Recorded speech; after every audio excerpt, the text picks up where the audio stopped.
Good morning everyone. Hello, नमस्ते, नमस्कार। मैं तमन्ना सिंह स्वागत करती हूँ आप सबका on the platform of Kirosha academy. आशा करती हूँ आप सब अपने घर में स्वस्थ होंगे, मस्त होंगे और अच्छे से पढ़ाई कर रहे होंगे। तो हम आ गए हैं फिर से आपके लिए कुछ एनसीईआरटी के क्वेश्चंस लेके, जो आपके कंप्यूटर बेस्ड, मैथ्स बेस्ड और कुछ जनरल नॉलेज के बेसिस पे होने वाले हैं। तो चलिए शुरू करते हैं। और उससे पहले आपके पास आपका एक पेन और पेपर या नोटबुक, रफ नोटबुक, कुछ भी आपके पास होना चाहिए, जिसमें आपको मेरे सॉल्व करने से पहले आंसर करना है और मुझे कमेंट सेक्शन में बताना है कि आपके कितने आंसर्स इनमें से सही थे और कितने गलत थे, या फिर आपने कितनी न्यू नॉलेज गेन की है। तो चलिए शुरू करते हैं विद आवर फर्स्ट क्वेश्चन।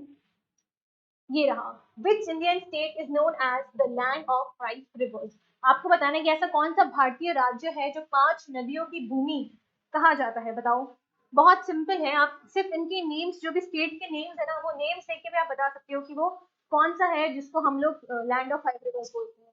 तो चलो मैं बता देती हूँ। ठीक है, तो हमारा आंसर बता दो। ठीक है, चलो। तो हमारा जो आंसर है वो है पंजाब। जब आप इस वर्ड को डिफरेंशिएट करोगे तो आपके पास दो वर्ड्स आएंगे, विच इज पंच प्लस आप। ठीक है, पंच मीन्स 5 और आप मीन्स रिवर्स। ठीक है, तो इसीलिए इसको लैंड ऑफ 5 रिवर्स कहते हैं। और वो 5 रिवर्स कौन कौन से थे जिनकी वजह से हमने पंजाब को एज अ पंजाब नेम किया है? तो वो रिवर थे हमारे सतलुज, ब्यास, रवि, झेलम और चेनाब। तो इन 5 रिवर्स की वजह से हमने पंजाब को as a land of 5 rivers name किया है। Next question, find the average of 14, 28 and 42। तो आपको इन सबका एवरेज निकालना है। ठीक है, तो जब हम इन सबको ऐड करेंगे तो हमारे पास क्या आएगा? 5, 6, 7, 8, 84। एंड 84 को जब हम 3 से डिवाइड करेंगे तो 3 2 6 और 3 8 24। तो हमारा आंसर आ जाएगा option A, which is 28। Next question, what is the full form of USB? USB का पूरा नाम क्या है? Universal service band, uniform signal block, universal serial बस और यूनिक स्टोरेज बैंड। तो इनमें से बताना है कि आपको यूएसबी का फुल फॉर्म क्या होता है। क्या यूनिवर्सल सर्विस बैंड होता है? नहीं। Signal block? बिल्कुल नहीं। हम आंसर है option C, which is universal serial bus. Next question, who is the author of the book wings of fire? आपको बताना है कि इस बुक के ऑथर कौन थे। क्या एपीजे अब्दुल कलाम थे, क्या चेतन भगत थे, अरुंधति रॉय थी या विक्रम सेठ थे? इस क्वेश्चन को अगर मैं आपको एक हिंट दूं तो विंग्स ऑफ फायर के जो ऑथर थे वो थे हमारे missile man of India, doctor APJ Abdul Kalam. Next question, what is the square of 13? आपको 13 का स्क्वायर बताना है। तो 3 3 9, 3 1 3, 3 1 3। So your answer is 169, which is option B. Next question, which software is used to create presentations? Presentations बनाने के लिए इनमें से कौन सा सॉफ्टवेयर यूज होता है, ये आपको बताना है। तो जो MS वर्ड होता है वो हमारा वर्ड फाइल्स क्रिएट करने में हेल्प करता है। ठीक है, हमारा जो MS एक्सेल होता है इससे हमारी शीट्स प्रिपेयर होती हैं। और MS पावर पॉइंट जो होता है ये हमारा PPT फॉर्मेशन में हेल्प करता है।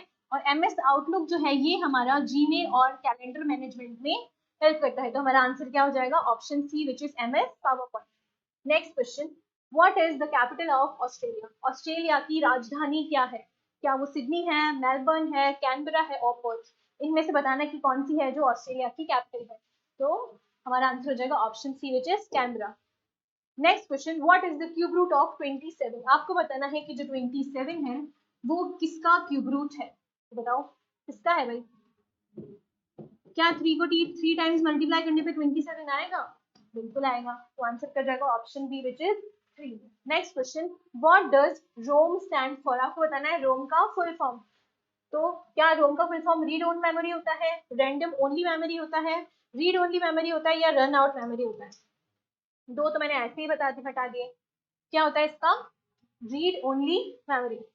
Next question, who was the first vice president of India? First vice president of India कौन थे? क्या राजेंद्र प्रसाद जी थे, BR अम्बेडकर जी थे, सर्वपल्ली राधाकृष्णन थे या जाकिर हुसैन थे?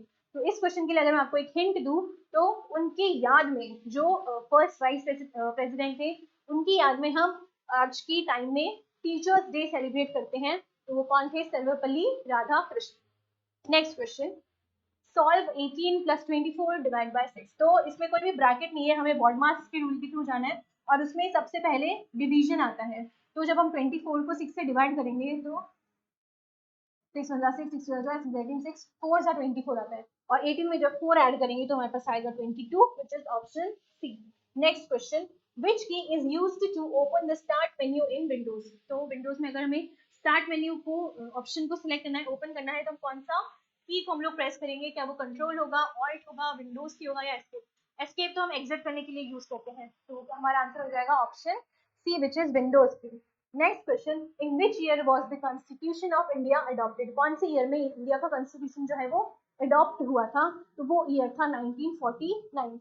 ये 3 ईयर्स बहुत याद और इम्पोर्टेंट है और बहुत कंफ्यूजिंग भी है, क्योंकि इसमें हमें इंडिपेंडेंस मिली थी 1947 में। 1949 में हमारा कॉन्स्टिट्यूशन ऑफ इंडिया को अडॉप्ट किया था और 1915 में हमारा जो कॉन्स्टिट्यूशन था वो इट केम इनटू इफेक्ट, मतलब वो लागू हुआ था। Next question, how many sides does a hexagon have. आपको बताना है हेक्सागन में कितनी साइड्स होती है। तो जिसमें 4 साइड्स होती है उसको हम क्या बोलते हैं? स्क्वायर या फिर क्वाड्रिलेटरल और ट्रेपेजियम। ठीक है, वहीं अगर हमारे पास 5 साइड्स होती है तो उसको हम बोलते हैं पेंटागन, 6 साइड्स वाले को हम बोलते हैं हेक्सागन और 7 साइड्स वाले को हम बोलते हैं हेप्टागन। तो हमारा आंसर क्या हो जाएगा? Option C which is 6। Next question, which of these is not a web browser. आपको बताना है कि इनमें से कौन सा है जो वेब ब्राउजर नहीं है।